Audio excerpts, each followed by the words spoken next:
Assalamualaikum warahmatullahi wabarakatuh. Alhamdulillahi rabbil alamin. Allahumma salli ala Muhammadin. Subhanaka la ilma lana illa ma 'allamtana innaka antal alimul hakim. La haula wala quwwata illa billahil aliyyil azim. Yang sama kita hormati dan kita muliakan Ketua dan segenap pengurus Masjid Darul Aman. Yang sama kita hormati, kita muliakan bapak-bapak, ibu-ibu, alim ulama, cerdik pandai, tokoh agama, tokoh masyarakat, dan mungkin tokoh adat. Yang jelas kecil si rama-rama, besar si jalar-jalar, kecil tak disebut nama, besar tak dipanggil gelar. Mudah-mudahan seluruh kita yang berhadir saat ini dimuliakan oleh Allah Subhanahu wa ta'ala. Itulah yang dijanjikan Rasul dalam sebuah hadis beliau, man roha ilal masjidil jama'ati fa khutwatun tamhu sayyi'atan wa khutwatun taktubu lahu hasanatan wa tarfa'ud darajatan. Siapa yang melangkahkan kakinya menuju masjid, niatnya melakukan solat fardu secara berjamaah, maka setiap langkah yang diayunkannya itu menghapuskan satu dosanya. Langkah yang kedua, ditulislah untuknya satu pahala. Dan langkah yang ketiga, mengangkat satu derajat. Makin banyak langkah yang kita ayunkan menuju masjid, niat melakukan solat fardu secara berjamaah, maka makin berguguran dosa-dosa, makin banyak tercatat pahala, dan makin tinggi derajat kita di sisi Allah Subhanahu wa ta'ala. Hadir sejenak dalam majelis ilmu, Rasul menjelaskan, man salaka tariqan yaltamisu fihi ilman sahalallahu lahu tariqan ilal jannah.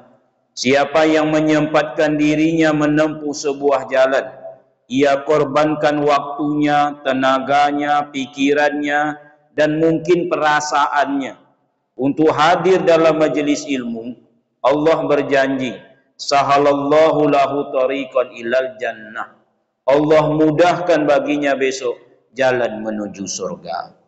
Mudah-mudahan itulah yang kita dapatkan tak kala kita mau melaksanakan solat fardu secara berjamaah ke masjid dan duduk sejenak dalam majelis ilmu. Kaum muslimin yang berbahagia, di dalam Al-Quran yang mulia ini, tepatnya di dalam surat Al-Baqarah. Surat Al-Baqarah, surat yang kedua, ayat yang ke-21. Allah menyuruh kita manusia untuk beribadah kepadanya. A'udzubillahi minasyaitonirrajim. Bismillahirrahmanirrahim. Ya ayyuhan nasu u'budu rabbakumul ladzi khalaqakum wallazina min qablikum la'allakum tattaqun. Duhai manusia, kata Allah, beribadahlah kalian kepada Allah yang sudah menjadikan kamu dan orang-orang sebelum kamu, kata Allah. Mudah-mudahan dengan ibadah yang dilakukan, kalian menjadi orang yang bertakwa. Di dalam surat dan ayat ini ada 3 pelajaran. Yang pertama, Allah menyuruh manusia untuk beribadah kepadanya. Maka ibadah ini memang mutlak perintah Allah. Baik ibadah wajib atau sunat, sendirian atau berjamaah, tampak atau tersembunyi, itu mutlak perintah Allah. Selagi ibadah disandarkan kepada perintah Allah karena Allah, maka ibadah akan terasa ringan dan mudah. Sebab yang menyebabkan ibadah kita kepada Allah terasa agak berat, karena salah dalam menyandarkannya. Ada manusia menyandarkan ibadahnya karena manusia lain. Maka kalau di depan manusia dia rajin beribadah. Tapi kalau tidak ada manusia, mungkin dia lalai beribadah dan jangan-jangan meninggalkan ibadah itu. Kenapa demikian? Ia ibadah disandarkannya kepada pandangan manusia. Selagi ditengok manusia, maka dia nampaknya sungguh-sungguh beribadah. Orang yang seperti ini besok paling rugi di kampung akhirat.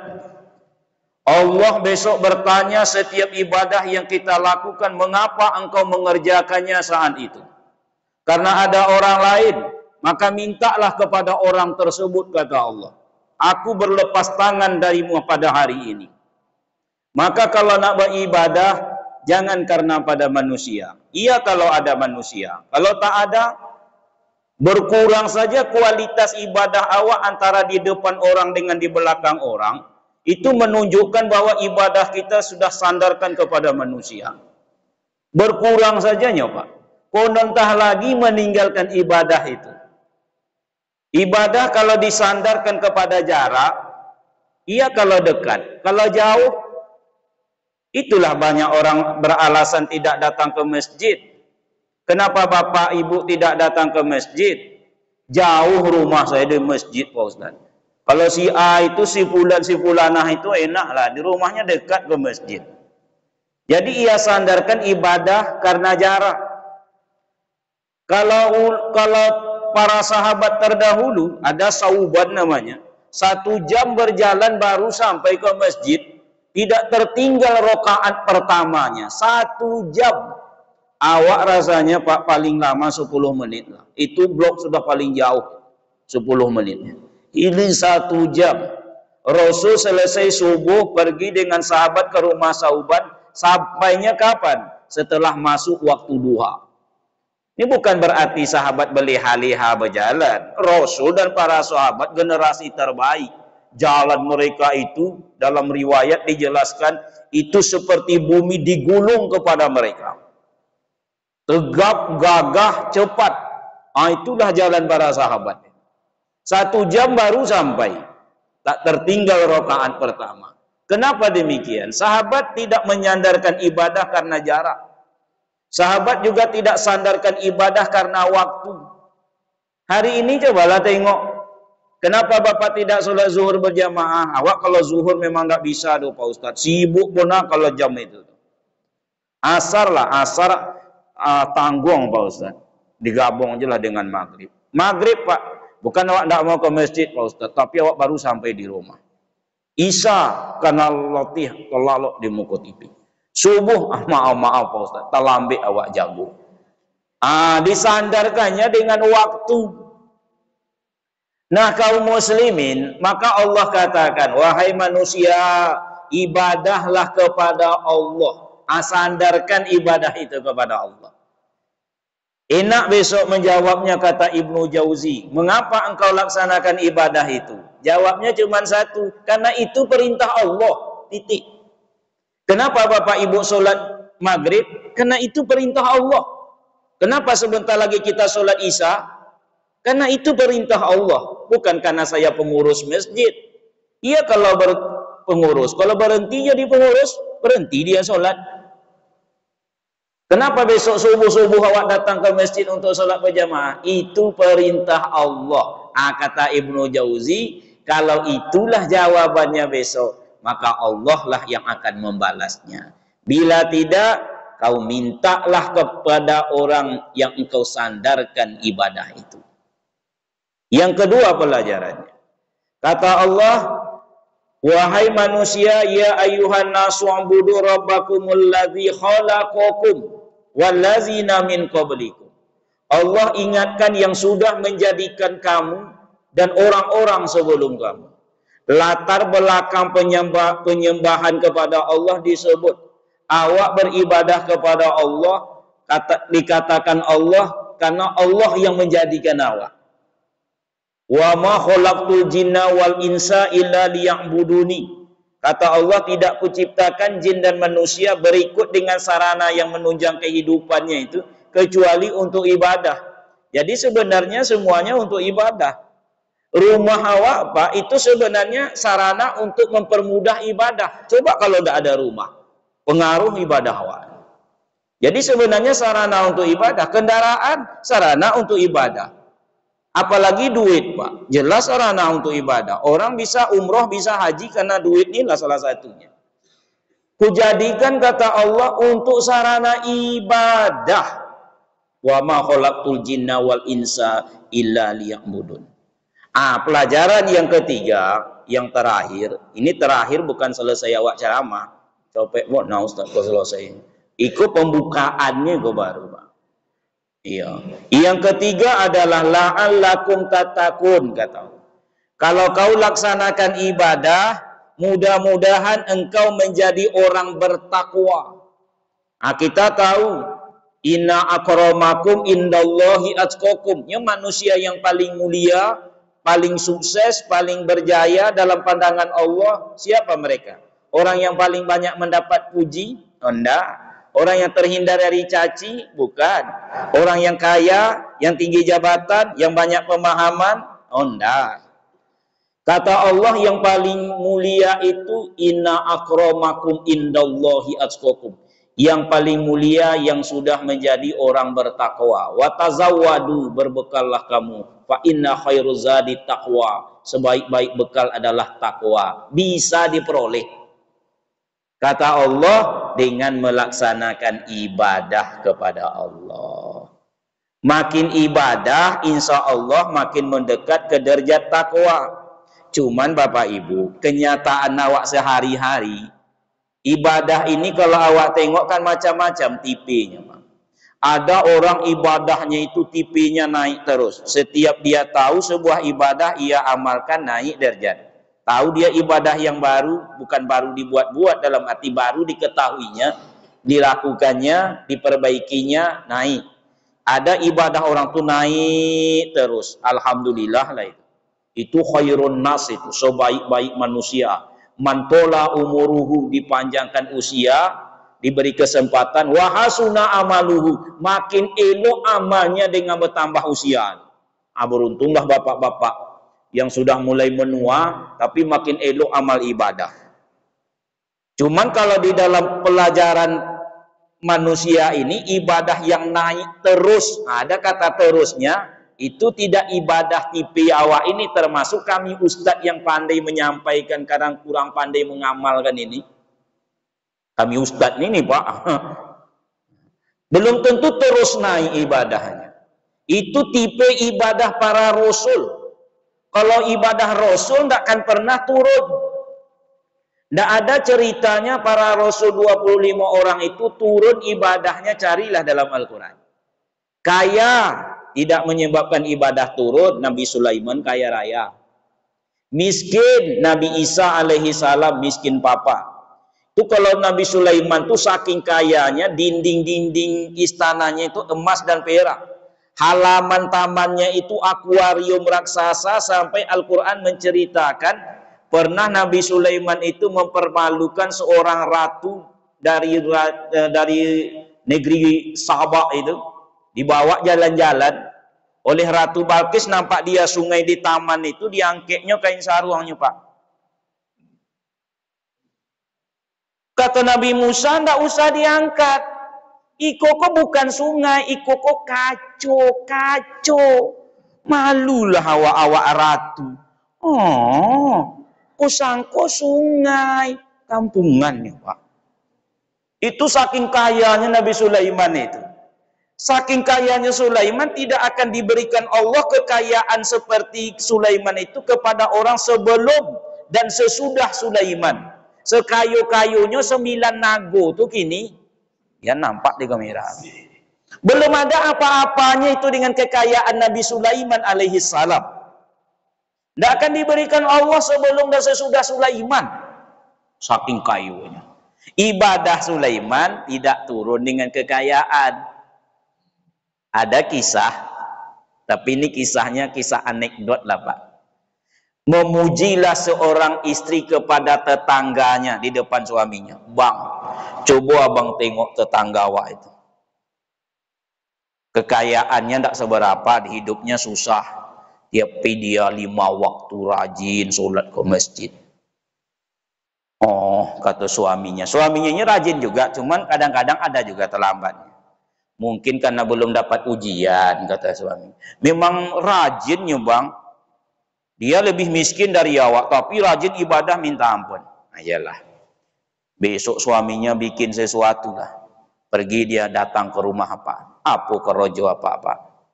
Tak ada kerojo do Pak. Oh, mau apa ku kasih kerojo? Mau, ku kasih apa modal.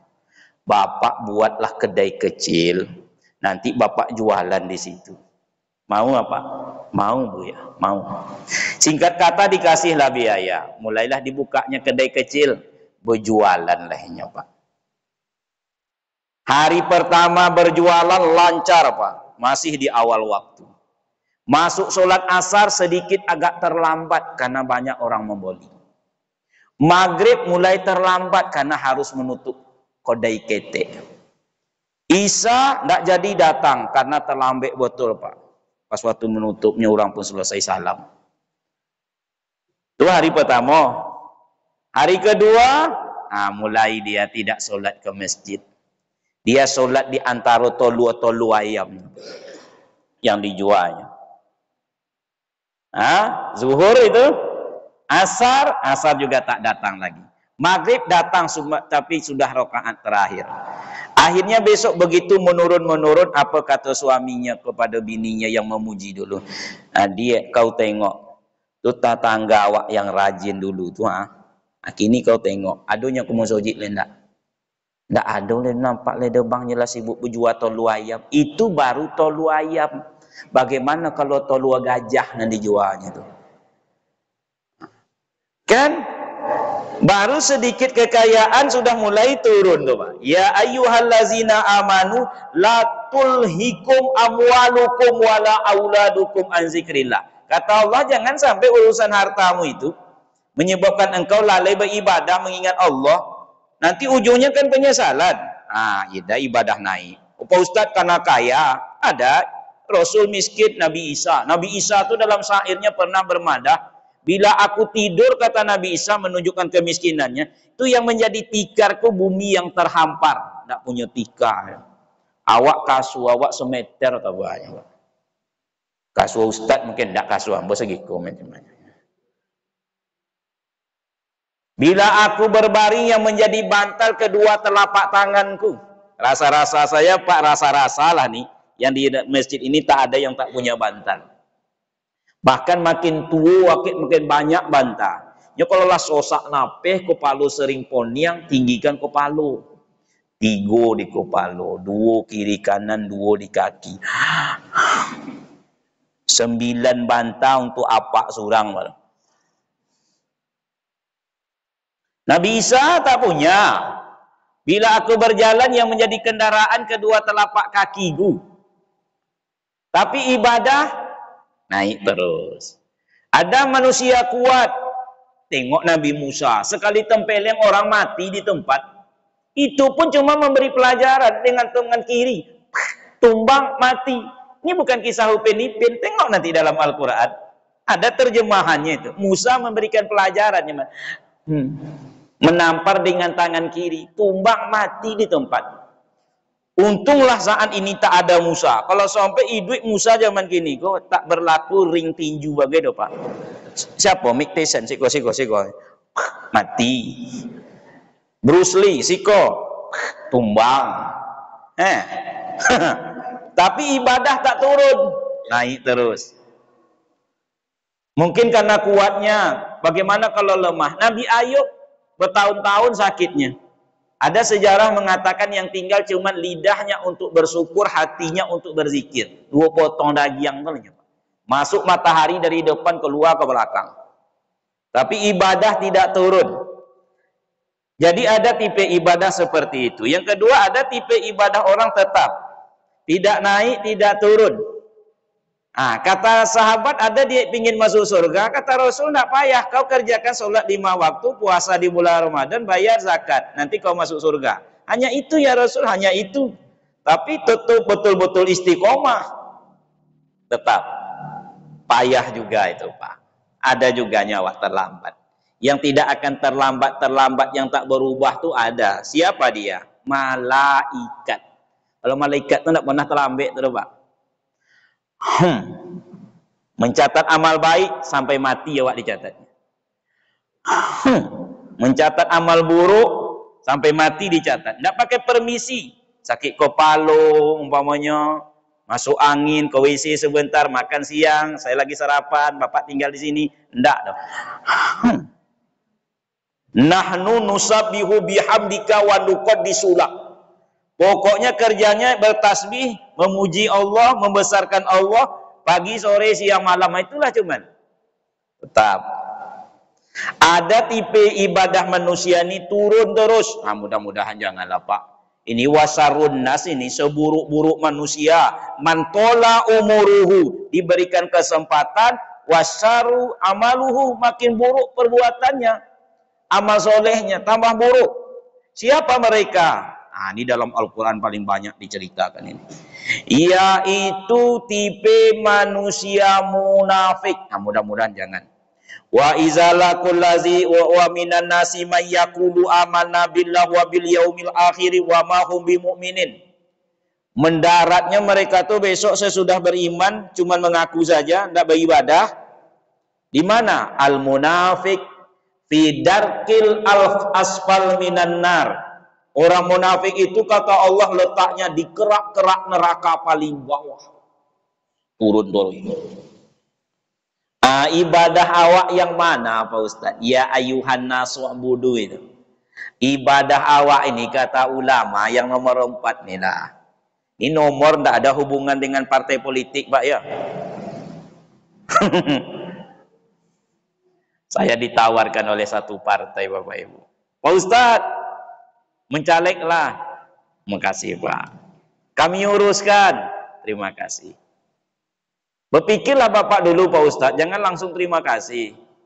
Seminggu ini besok saya telepon lagi Pak Ustadz, besoknya minggu teleponnya. Gimana Pak Ustadz, sudah diputuskan? Dari dulu sudah saya putuskan Pak. Apa keputusannya? Yang dulu juga Pak. Apa yang dulu itu Pak Ustadz? Nggak jadi dong Pak. Nggak mencalon saya dong Pak. Pak Ustadz pokoknya fotokopi aja KTP sudah selesai. Nggak makasih Pak. Jadi Pak Ustadz ambo jadi Ustadz aja lah Pak. Sampai bilu Pak Ustadz, sampai mati Pak. Jadi saya sebut nomor 4 tidak ada hubungannya deh Pak.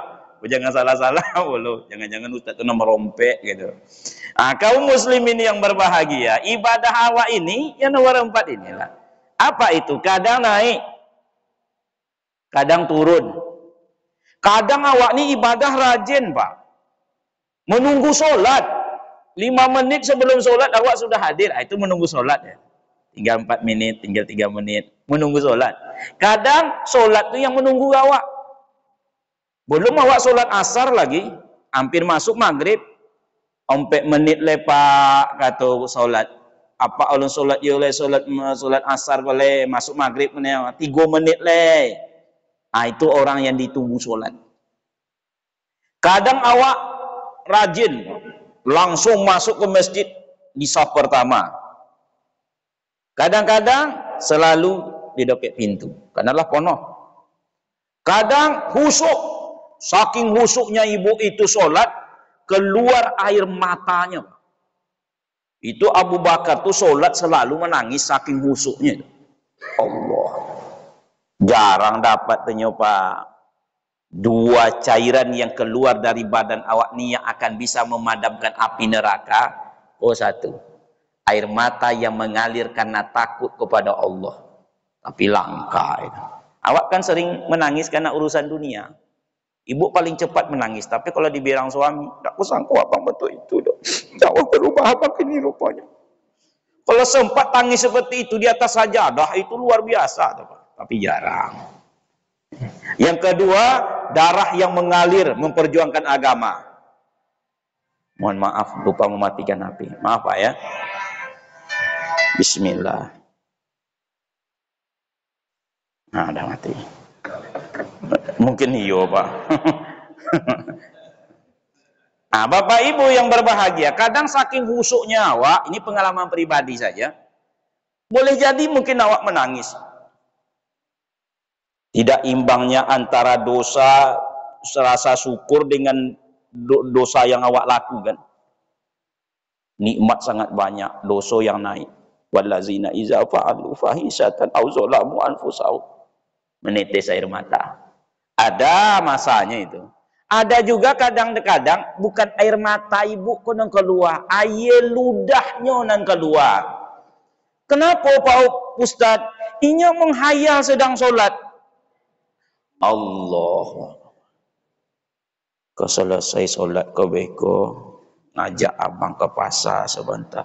Allahu Akbar. Apa yang akan dimasak siang ya? Allahu Akbar. Boleh ikan bawang sekilo, ikan bawang sekilo.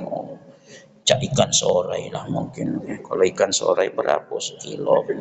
Ya, sekitar 25.000 sekilo. Boleh sekilo digoreng atau digulai. Kalau digoreng, awak-awak tua kok tak tahan le yang badan awak dibuat. Ancak boleh digulai. Gulainya boleh apa? Gulai kelambi atau gulai asam podeh. Kalau gulai kelambi kolesterol tinggi. Nah, awak kolesterol ku harus dijago terus bapak-bapak. Sekali-kali Pak ceklah Pak darah awak kondisi gimana. Terus Pak tensi awak berapa bulan ini. Harus tahu awak. Aku ringan-ringan aja Pak Ustadz karena belum ketahuan. Gula darah berapa? Lebih dari 200 berarti sudah tinggi. Kalau bisa di bawah 200. Kolesterol kalau bisa di bawah 200. Aduh ibu tuh, berapa kolesterol normalnya Pak Ustadz? Berapa ompek ratui? Ompek ratui normal, tapi awak ringan-ringan. Iyo tinggal menunggu tumbang aja. Gula apa berapa? Awak kalau gula tinggi Pak Ustadz 500, tapi ringan-ringan aja. Tinggal menunggu tumbang saja ya Bapak Ibu. Jadi kolesterol tinggi kalau santan kok. Nah itu ancak asam podeh mungkin. Oh asam podeh, iyalah asam podeh kan normal kan.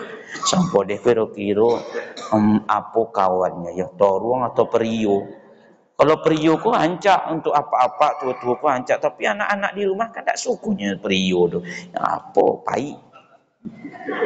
Toruang lah mungkin. Toruangnya toruang apa? Toruang hijau atau toruang ungu? Kalau toruang ungu untuk sampah. Ini prosesnya berjalan terus. Ibu tuh membaca bacaan sholat juga. Ancak toruang hijau mungkin. Toruang hijau nan bulat atau nan panjang. Nan bulat lah mungkin. Apa kawannya? Asam kandi, asam belimbiang atau asam tomat. Kata orang lemaknya asam durian. Di pasar Selasa tuh banyak asam durian di Jawa. Ya dia jual orang wawak pakai ampar, orang pakai inang. Oh, akhirnya keluar ludah ibu. Barunya sadar, lah berapa rakaat solat ambo? Kalau mata malaikat lah 7 rakaat kau yang ditambah je lendah katanya. Tidak tertutup kemungkinan, jangankan awak, imam pun bisa kadang-kadang lalai. Nah kaum muslimin, itulah ibadah awak akuinya itu. Lalu gimana supaya awak agak bertahanlah ibadah? Ulama pun memberikan jalan keluar. Satu, hendaklah seorang mukmin yang diserukan ibadah itu kepadanya mengetahui keutamaan yang bakalan diterima kalau ia lakukan ibadah itu. Kenapa bapak itu rajin baca Quran? Karena dia tahu setiap huruf 10 kebaikan. Kenapa bapak itu rajin ke masjid? Karena dia tahu keutamaan ke masjid. Bapak ini nih Pak, walaupun sebanyak ini, kita tidak boleh sesedikit ini, sebanyak ini. Biar timbul semangat. Kalau sesedikit ini, itu pesimis tuh. Sebanyak ini, beruntunglah Bapak Ibu yang hadir sebanyak ini. Karena setiap Bapak keluar dari rumah sudah dapat pahala. Keluar dari rumah belum tentu sampai. Membuka pintu rumah, keluar wak. Belum tentu sampai. Man kharaja min baitihi mutahharun. Siapa yang keluar dari rumahnya dalam keadaan berwudu, ila solatin maktubatin. Nggak usah berdiri, biar saya di sini. Nah, kan nampak jonya. Iya. Ila solatin maktubatin, niatnya pergi solat berjamaah ke masjid. Fa ajruhu ka ajril hajalil muhrimin. Dah dapat pahala tu lah. Belum tentu sampai. Semisal orang menunaikan ibadah haji dalam berpakaian ihram. Kalau diduitkan ini penuh masjid ini. Cuma awak tak nampak, kurang yakin. Karena kurang yakin, menyesal besok di kampung akhirat. Beruntunglah bapak-bapak ini. Jadi tidak perlu banyak-banyak awak hadir di situ ke Pak. Tidak sedih Pak Ustadz, saya tidak sedih Pak. Saya ceramah pernah isi orang 3 orang. Satu atuk-atuk, 2 nenek-nenek tiang musola ompek. Yang mulai berceramah, saya mulai ceramah atuk tu mulai tidur, tinggal berdua. Yang satu mengangguk-angguk, rupanya tidur juga, tinggal seorang. Saya pun sungguh-sungguh, ini tidak cerita kosong nih Pak. Saya pun sungguh-sungguh lah. Yang penting saya kan fazakir innama anta muzakir. Sampaikan tugasmu menyampaikan. Sayangnya ibu itu tidak pula seserius saya. Awak nan serius, inya tidak serius. Awak menengok dia, dia menengok keluar. Memang ada di tengoknya sayanya Pak, tapi tengoknya tengok masam. Kalau ambo puturut, ambo coki ibu ko sebenarnya Pak. Kaum muslimin yang berbahagia, jauh bona awak ceramah tadi kan. Bapak ibu yang berbahagia, enggak mau awak itu baru keluar dari rumah baru. Belum lagi bapak melangkahkan kaki, sudah dibacakan tadi. Setiap langkah Itu langkah. Iya Pak. Kalau sahabat malah ada riwayat mengatakan saking yakinnya dengan janji Allah dan Rasulnya, karena seorang mukmin berbeda dengan orang lain karena digerakkan oleh keyakinannya.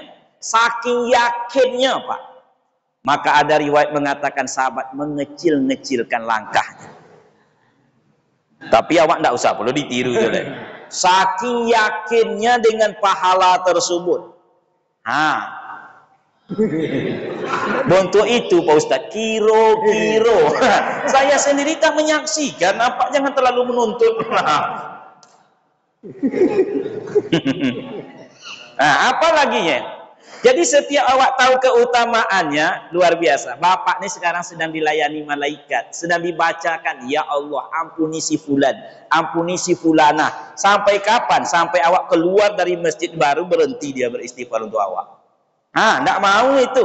Ini duduk di sini, ini taman surga ini. Kalau tahulah orang itu Pak, keutamaan hadir dalam majelis ilmu, merangkak pun datangnya Pak. Malaikat melalang buana di muka bumi, amano taman surga. Masjid Darul Aman, kesiko. Konya taman surga. Hadir orang itu. Allah berfirman kepada para malaikat, walaupun Allah Maha mengetahui apa yang mereka bicarakan di masjid itu. Mereka membicarakan tentang kebesaranmu ya Allah. Pernah mereka nampak aku, kata Allah? Tidak pernah loh ya Allah. Bagaimana kalau ku tampakkan? Yang paling membahagiakan itu kata Rasul, tak kala besok di kampung akhirat seorang mukmin bisa memandang wajah Rabbnya. Kenikmatan yang sangat luar biasa. Bagaimana kalau ku tampakkan? Mereka lebih rajin hadir ya Allah. Apa yang mereka inginkan dalam majelis itu? Mereka menginginkan surgamu ya Allah. Pastilah bapak ibu ini pasti ingin masuk surga. Kata Allah, pernah mereka nampak surga itu? Tidak pernah ya Allah. Kata Allah, bagaimana kalau ku tampakkan kepada mereka? Tidak nampak saja awak ingin masuk surga, apalagi sempat ditampakkan. Apa tidak meleleh hayal ludah itu? Balikkan kami ke dunia ya Allah. Kata Allah, apa yang mereka takutkan? Mereka takut dengan nerakamu ya Allah. Pernah mereka nampak neraka itu? Tidak pernah ya Allah. Bagaimana kalau ku tampakkan? Mereka sangat takut ya Allah. Pasti mereka bersungguh-sungguh ya Allah. Kata Allah, beritakan kepada mereka yang hadir itu. Inilah bapak ibu. Apa yang mereka inginkan surga sudah kusediakan.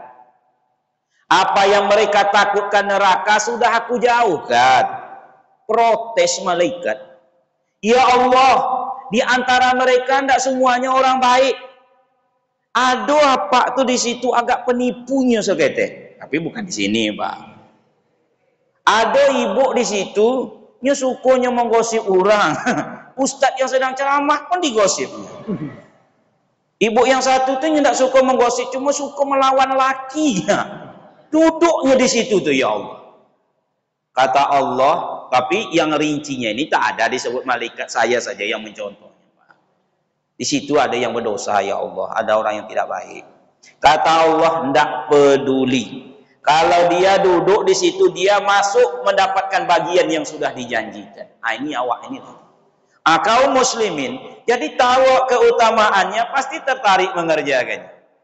Ini sholat subuh, sholat isya ini Bapak Ibu, Rasul mengatakan di ujung hadis, kalau tahulah mereka keutamaannya, merangkak pun mereka pasti mendatanginya. Merangkak pun pasti mereka mendatanginya kalau mereka tahu. Makanya setiap Rasul menyuruh kita melakukan sebuah ibadah, tidak ada ibadah itu lurus saja perintahnya, Pak. Semuanya diikuti dengan keutamaan. Berwuduklah kalian, enggak. Solatlah, berzikirlah, berdoa, berinfak, bersedekah, enggak seperti itu. Disuruh oleh Rasul kita melaksanakan sebuah ibadah, diikutinya dengan apa yang bakalan awak terima. Pasti awak tertarik. Itulah tadi itu, keluar dari masjid, keluar dari rumah, ini pahala. Berwuduk kalian dah. Man tawaddoa, siapa yang berwuduk, fa ahsanal wudu'a, mengelokkan wuduknya, tentu sesuai dengan sunnah. Kharajat khotoyahu, keluar dosa-dosanya, min jasadihi, dari badannya, hatta tahruja, sampai keluar, min tahti asfarihi, dari bawah kuku-kukunya. Jadi kalau begitu, tanamkan di hati pas sedang berwudu itu menggugurkan dosa. Kalau seandainya ditampakkanlah warna dosa itu merah, nampak dosa itu turunnya. Tak kala ia membasuh muka, kata Rasul, berjatuhan dosa dari muka seiring jatuh air ke lantai. Kalau dosa itu warna merah, nampak keluar. Cuman kan tak nampak. Wuduknya elok-elok. Kalau wuduk seperti ini juga tidak bisa. Ada orang wuduk kadang-kadang lajunya minta ampun, Pak. Ya tidak bisa lah. Kalau seperti ini wuduknya, mana keluar dosa.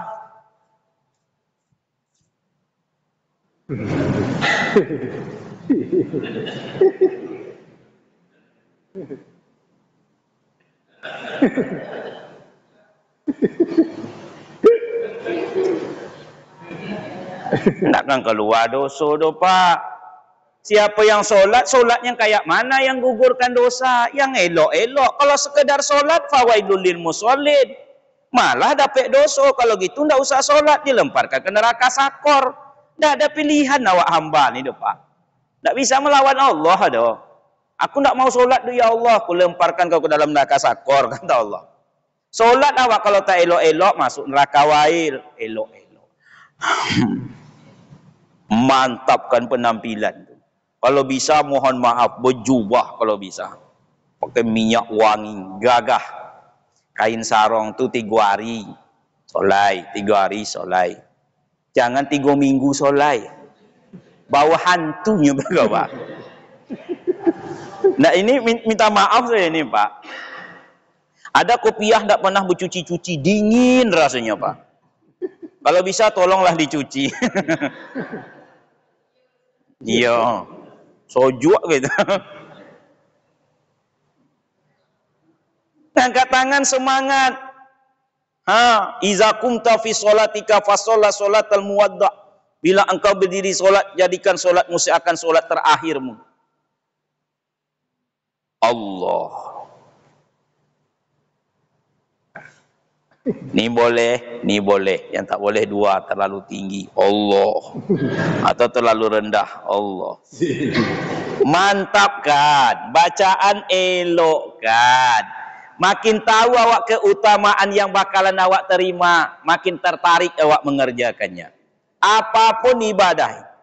Orang malas Bapak Ibu beristighfar. Tidak sempat. Padahal istighfar itu 1 kali istighfar, kata Ali, itu bagaikan angin menerpa daun kayu yang kering, langsung jatuh. Maaf ke bawah. Astagfirullah.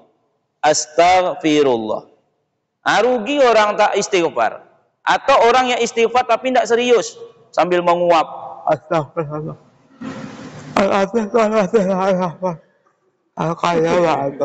Kata malaikat, ikut malih aku mencatatnya, ikut tidak usah, muak aku menengoknya.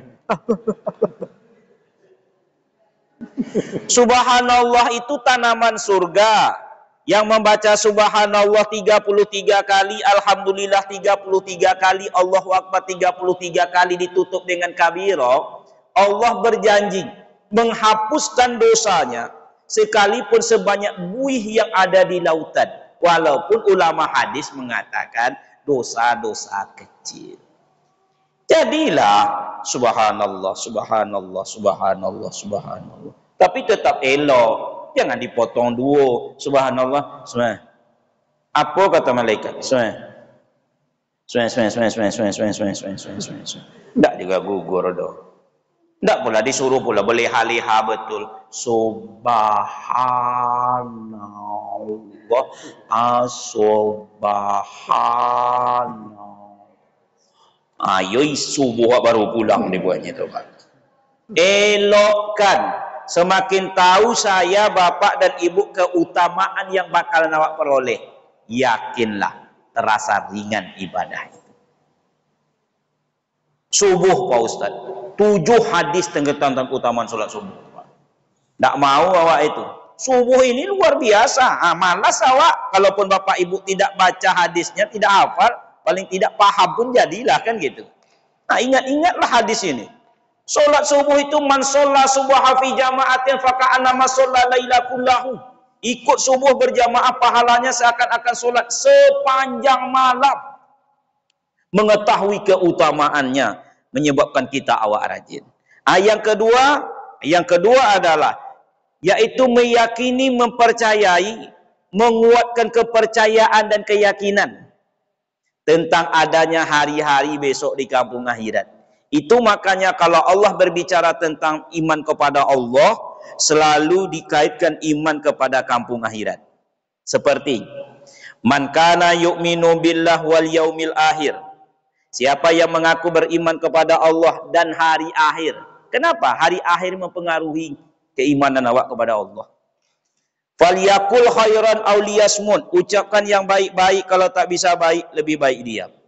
Man kana yu'minu billah wal yaumil akhir falyasil rahimahu. Hubungkan silaturahmi, datang mendatangi, kunjung mengunjungi. Wa man kana yu'minu billah wal yaumil akhir. Siapa yang mengaku beriman kepada Allah dan hari akhir, falyukrim dhaifahu. Hendaklah ia memuliakan tamu. Rupanya kaum muslimin makin mengetahui tentang keyakinan, kepercayaan tentang kampung akhirat, alam kubur, alam mahsyar, alam akhirat, alam neraka, surga dan lain sebagainya, menyebabkan orang termotivasi, terdorong melaksanakan sebuah ibadah. Pembahasan tentang nomor 2 dan nomor 3 insya Allah kita sambung pada pertemuan-pertemuan yang akan datang. Kalaupun kadang-kadang saya tidak datang sudah 2 bulan berturut-turut, itu karena saya ceramah ke kampung-kampung, Pak. Ke kampung-kampung saya ceramah kemarin 2 bulan berturut-turut. Jadi mohon maaf kalau seandainya kadang-kadang tidak datang. Lebih dan kurang mohon maaf, kesempurnaan hanya milik Allah Subhanahu wa taala. Kekurangan, kejanggalan berlabuh pada diri manusia. Kepada Allah kita memohon ampunan, kepada manusia kita wajib saling maaf memaafkan. Kita tutup dengan membaca doa kifarah majelis. Subhanaka Allahumma wa bihamdika asyhadu an la ilaha illa anta astaghfiruka wa atubu ilaik. Assalamualaikum warahmatullahi wabarakatuh.